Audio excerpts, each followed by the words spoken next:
Welcome to Sequatchie Skies. In this episode, we'll take a look at some of the great flying enjoyed in and around the free flight capital of the East between the Memorial Day and July 4th weekends of 2025. It's part one of the Sequatchie Skies Summer Summary. The summer flying season officially begins in the Sequatchie Valley with the Tennessee Treetoppers' annual Mayhem celebration of Memorial Day weekend, featured in the last episode. Treetopper Randy Schultz, among others, were shown flying there, but here he offers the same flight from an airborne perspective. You can find more of his really nice aerial videography on his YouTube channel, linked below in the description, along with his flying in the previous episode. Forecasts for the first few days of June held promise for pilots if the predicted arrival of smoke from Canadian wildfires didn't suppress convection too much. It also included an invitation for nocturnal observation of the Sequatchie skies to witness a rare event in Tennessee.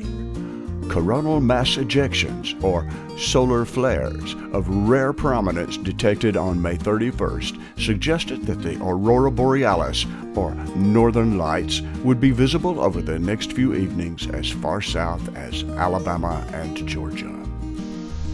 The Sox said soarable Sunday morning at dawn on June 1st. Despite mayhem festivities continuing late into Saturday night, Steve Manston was the early bird who got the sunrise soaring.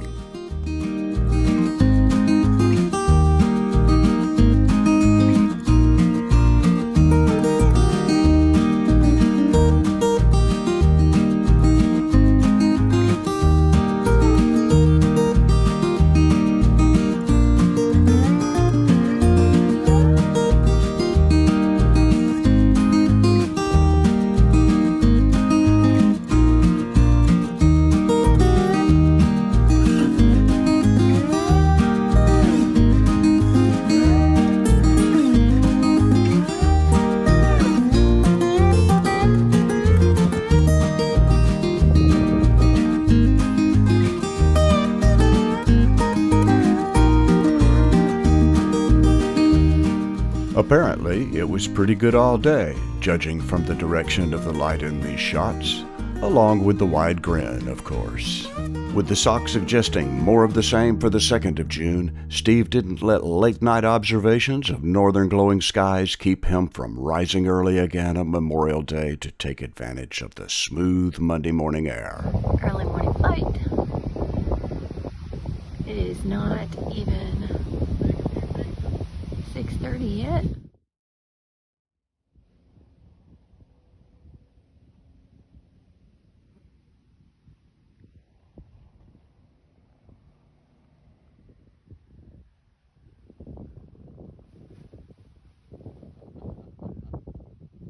Steve wasn't the only early riser, but he may have been having more fun than treetopper and professional painter Johnny French, who dedicated his holiday and expertise to much-needed TTT clubhouse maintenance.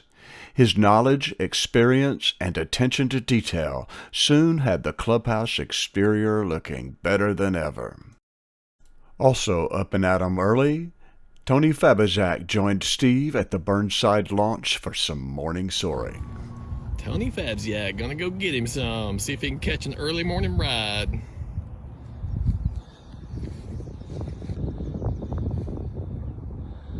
Pretty buoyant, all things considered. Just a little lift out in front of launch. But it wasn't long before the light lift of morning turned into something headed for cloud base, or higher. Jim Gibson shot this picture looking down on the wispies in the afternoon. As conditions improved through the day, pilots began to venture far from the fishbowl, and at least one paraglider pilot landed out, reporting their XCLZ as Blevins Field between Center Point and New Hope. That was a safe selection, as the owners are notoriously friendly. It's only a few fields short of Dr. Dale's, with windsocks and intersecting 2,000-foot runways. But when you gotta land, you gotta land. Ridge soarable conditions moved across and down the valley to Whitwell for Tuesday, June 3rd, but apparently very few took advantage of it. It was described as lonely, with perhaps only Ryan Hoffman getting anything out of the weekday opportunity. But this image clearly shows a local joining him in the frame. He was quoted as saying, "Paragliding is way more fun than flying Apache helicopters." We got no report from the local, but Ryan was back for more at the Henson's Burnside launch on Tuesday, June 10th, joining a couple of other paraglider pilots who were retrieved from the LZ by hang glider pilots, by whom those needing rides can reasonably expect to be found there. It was apparently light over the back at Burnside's the next morning as groundhogs scouted for breakfast, but Alejandro Albornoz launched, magically scratched up something south of launch, then flew back into the gap to land at his house on the bluff. Lindsay Repa Burns reported the wind blowing in straight and nice, with 2 gliders up above launch and lots of friendly cumies upon her arrival at Henson Gap on Friday, June 20th. She must have had a pretty good flight, because it was a couple of hours before she was asking for a ride from the field in which she had landed out. Treetopper Jeff St. Aubin accommodated quickly. Lindsay bought a new weather station for the Tennessee Treetopper's Henson Gap launch, first connected and uploading data on June 22nd, though Lindsay quickly warned that it wasn't mounted on the TTT clubhouse yet, and so at first was just reporting the weather inside her house. While the weather station was confirming the function of her thermostat, she left them both to go enjoy, quote, "a nice time at Whitwell today."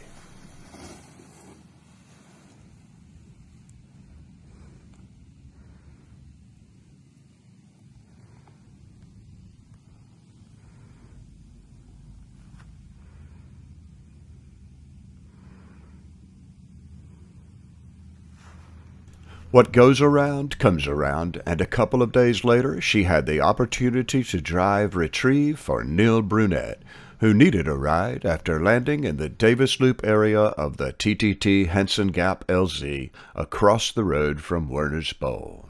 Winds were calm to light under clear skies with friendly cumulus over the plateaus on Tuesday, June 24th, as Greg Hickman and Dalton Nagel brought Mike Barbie from Lookout to drive for them while they avoided the ground at Henson's in slow climbs. Steve Manston launched from Burnside's, while Mike Barbie helped the hang glider pilots scope the lift. Got a bird to the left just above ridge, right on the ridge. I don't want to go over the left. So No, I wouldn't either.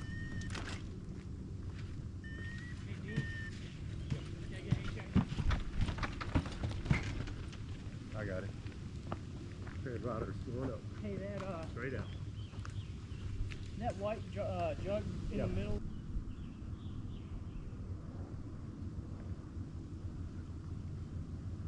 Gone over there.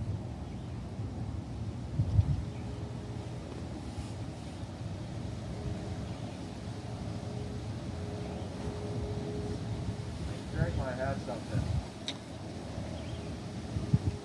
Pretty light. Oh, Greg is. I'm with you. I got you. Paraglider going up. Yeah. Like I said, any lift between here and there, unless it's really good, just use it to stay up as you get there. He's climbing good now. Hey Dean, I sent you that link for your temporary, okay? Okay, all right, thanks. Greg's going up now. Clear. Nice.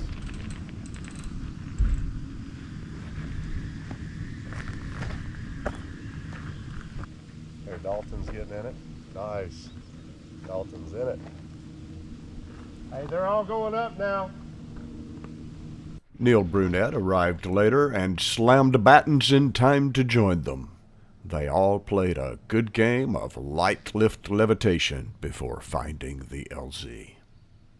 Unfortunately, June 24th also brought tragedy for our flying community. In an accident with his airplane, we lost Rick Trimble, a pioneer tree topper and a friend to flyers everywhere.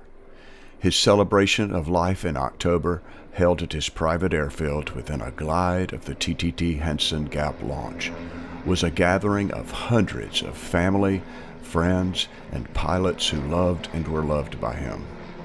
It featured a missing man formation flyby from his club, the STOL Bandits. Rick, we miss you and your regular decoration of our beautiful sunsets with your yellow Piper Cub. Fly on, brother.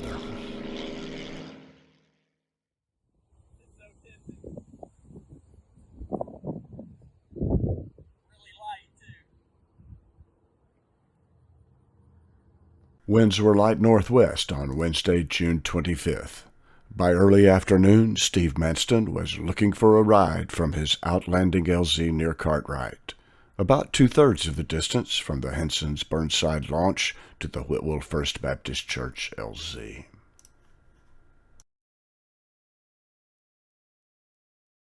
There were reports of carefree vultures playing recklessly in gust fronts near the lightning of late afternoon thunderstorms without flinching. Well, as far as we could tell anyway. After that, soarable conditions continued until sunset. Alfred Crabtree reported north-northwest at 11 on Thursday, June 26th, in which he grabbed a couple of half-hour soaring sessions with top landings. Derek Choujon got 35 minutes in very light lift, reached a max altitude gain of 3,400 MSL, and top landed prior to overdevelopment.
Hang gliders were also aloft, but the light lift later offered little more than an extended sled run for Charlie Yowell and Jeff Dodgen.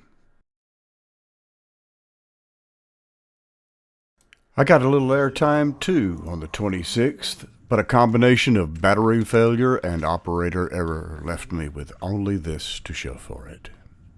The Chattanooga Amateur Radio Club was also active on the Burnside launch, with treetopper and ham radio operator Dave Morris participating in their annual contact drills and emergency management exercises. Monty and Debbie Wolford replaced the flag and pole at the north corner of the big flat bottom landing area of the Tennessee Treetoppers Henson Gap LZ on the last day of the month. July dawned glorious at the TTT Henson Gap launch. The day's activity started with efforts to better clear the hike and fly trail. Shown here are Steve Manston, an anonymous Colorado paraglider pilot, Monty Wolford, Debbie Wolford, and paragliding instructor Alejandro Albornoz. They started at the top and worked their way down, after which Steve went back up for some sunset soaring, including a touch and go on the Burnside launch.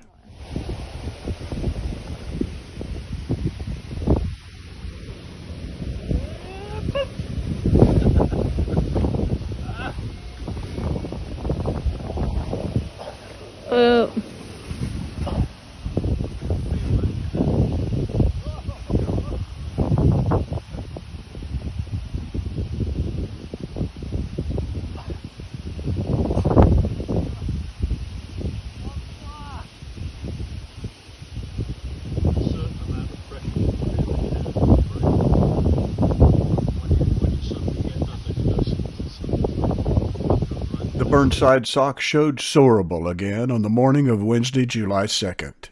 Colin Hodgson said Steve was back in the air by a little after noon. Debbie Volford also got some airtime.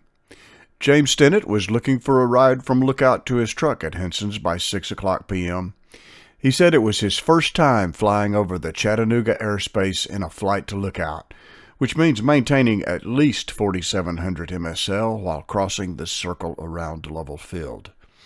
Andrew Copeland reported an acceptable breeze by 7:20 p.m., but was waiting for declining velocity closer to sunset. Paraglider pilots like it light. By about 8 o'clock, Lindsay Reaper Burns had wrapped it up in the LZ along with a couple of other paragliders and one hang glider pilot. John Souther was still looking for a ride after 10 o'clock. Flying days can run pretty late around the solstice. It's not unusual for a soarable northwest or northerly to veer northeast the next day, but capturing video of a cycle showing it is another thing. Colin Hodgson was the early bird next day, shown here preparing to launch before 9 in the morning. It's about the best time to get used to a new wing. Morning. Little ultralight slider with Colin. Colin got him a new wing. Hadn't flown in a year. This is his second flight on the new wing.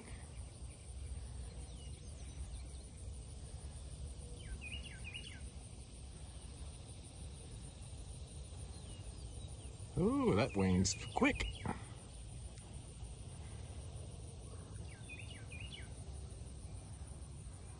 That thing's cooking. Oh my goodness, that thing's fast. Oh, he's gonna skid in on his butt. Nope. Oh goodness gracious, good deal. Though this was a sled ride, he got an hour later on, after velocity increased.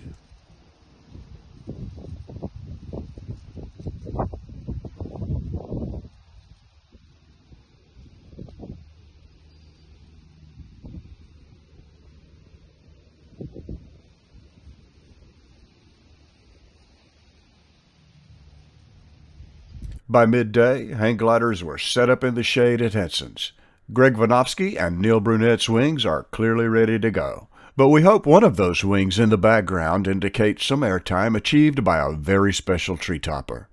Steve Maston reported hang glider pilot Jeff Sturm from Indiana in the neighborhood for a few weeks and making a profound contribution to cleanup and maintenance around the TTT Henson's launch. Though hearing nothing of his aviation, we hope he was able to take advantage of the unusually promising conditions in early July.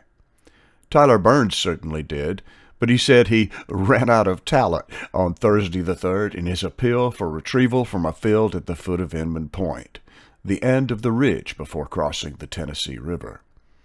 The area between here and Marion County Airport is frequently the end of ambitions to reach Lookout on XC. As wind direction veers to the northeast, the trek down the valley becomes straight downwind, but thermals may not be so well collected on the ridge, so it can be challenging to get high at Inman Point, where they can sneak around the end at the quarry.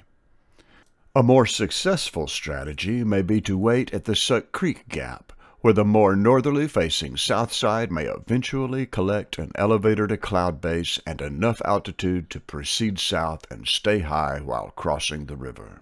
Recent evidence collected in track logs also recommends searching for lift over the foothills near the airport, which apparently serve as triggers in anything from west to northeast. Thanks to Majena Gibson, ever the faithful photographer around Henson's, we have this video of Debbie Volford flying on July 3rd.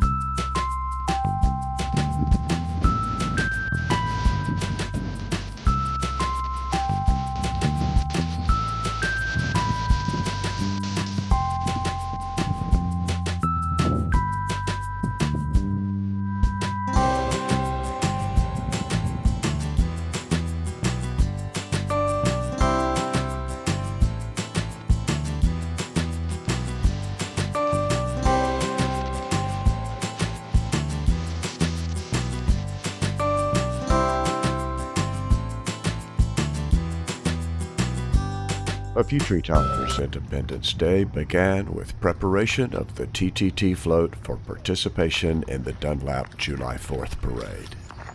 The presentation featured fresh new TTT banners hung on the tow vehicle, with the revised logo indicating the TTT's welcoming of paraglider pilots to membership since 2015. Ali Dodgen, Ann Horgan, Kenny Sandifer, and Charlie Yawal also set up and decorated a glider on a trailer, then pulled or rode it through town to toss candy to the crowds lining the streets. It's nice when a holiday coincides with good flying on a long weekend, especially when every day is soarable. Friday, July 4th was one of those summer days with conditions favorable for free flight on both sides of the valley. Alex Markeloff and Dalton Nagel launched at Whitwell and headed toward Henson's. Dalton landed between New Hope and Center Point a little after 3, almost 2/3 of the way. Alex reported touchdown in the Henson's LZ a few minutes later. Steve Manston, having flown several consecutive days, decided to pass on Whitwell in preference for a nap. With one eye open, he was enticed from his siesta by the Sequatchie skies at Henson's to look for a lee-side thermal at Burnside's. He found one and flew north past Pikeville to the north end of the valley, at one point joining up with another paraglider pilot from Whitwell, who eventually landed 10 miles before Steve. Steve reported a max altitude of 7,200 MSL for the flight. With flights safely landed and gliders bagged, treetoppers only had to wait through a beautiful sunset for another Henson's tradition on the 4th. The annual official Dunlap fireworks display, superior to that of many larger municipalities, gets started at 9 o'clock, which is only barely dark at this season. In the meantime, there are plenty of previews from the impatient as private pyrotechnics are launched from all around the valley at the first dimming of twilight. That's pretty good for Dunlap. Look at that. Go Dunlap. Yeah, they have. Were you guys here last year? Nope. No. Yeah, they have pretty nice. Wow, I like this like country. Super impressive. It's fun to watch the whole show from above at Henson's, contributing our own to decorate the valley's horizon.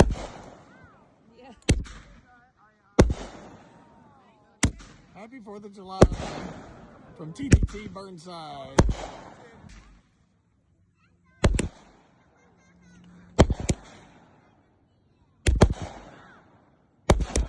We should try this when we're paragliding.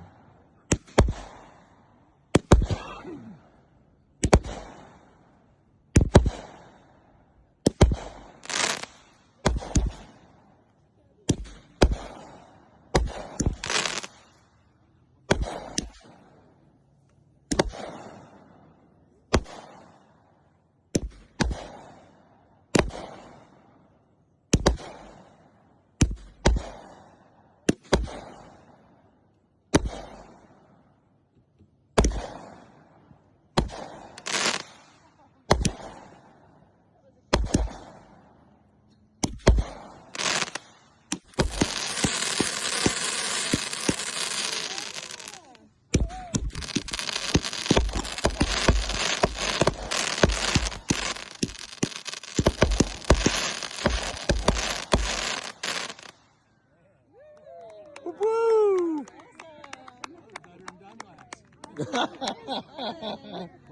TTT fun. Sunrise on Saturday, July 5th at Burnside's was beautiful, but it was a Whitwell day, so Colin Hodgson and Steve Manston headed down there to fly with 3 unidentified hang glider pilots. If you recognize the sails, let us know in the comments. Steve got high and flew cross-country up the valley to topland back at Burnside's.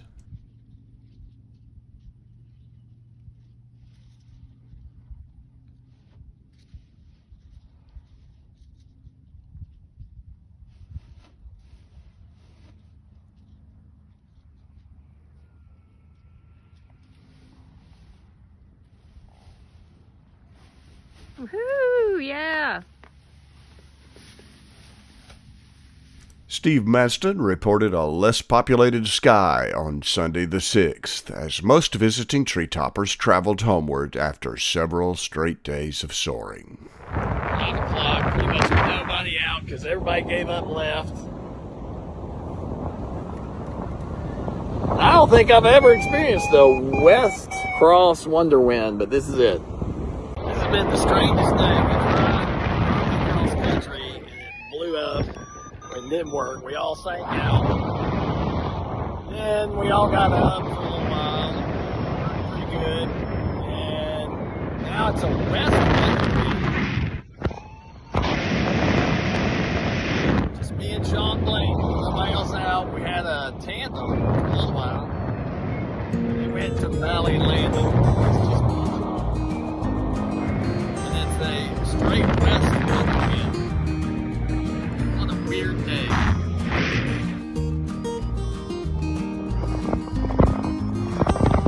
It's 5 o'clock somewhere and the buzzards are still playing. Woo-woo! There's another paraglide too. While Steve's weekend flying ended with another Burnside's top landing, some other tree toppers wrapped up their holiday aviation farther away. Taking advantage of the westerly direction, a paragliding team headed over the back to cross the river and only landed when faced with crossing the Smokies at Chilhowie. Tyler Burns, Shannon Cook, James Stennett, and Brian Morris are shown here celebrating their accomplishment with the traditional pilot's post-cross-country Mexican dinner. By all accounts, early summer offered generous soaring in the Sequatchie skies, including 2 entirely soarable long holiday weekends. The rest of the summer wasn't bad either. Highs and lows steadily increased with a narrowing temperature differential, as usual, but a fair number of soarable days were enjoyed between the July 4th weekend and Labor Day. That's the topic of the next episode. The Sequatchie Skies Summer Summary, Part 2. Thanks for watching this episode of Sequatchie Skies. If you like what you saw, please hit the like button to help others see it. Hit the subscribe button to ensure you catch the next episode. Send or link us your photos, videos, and flying stories so that your aerial adventures can be mentioned here. That way, whether we fly with you, observe your flight, or hear about it through the grapevine, we'll see you in the sky.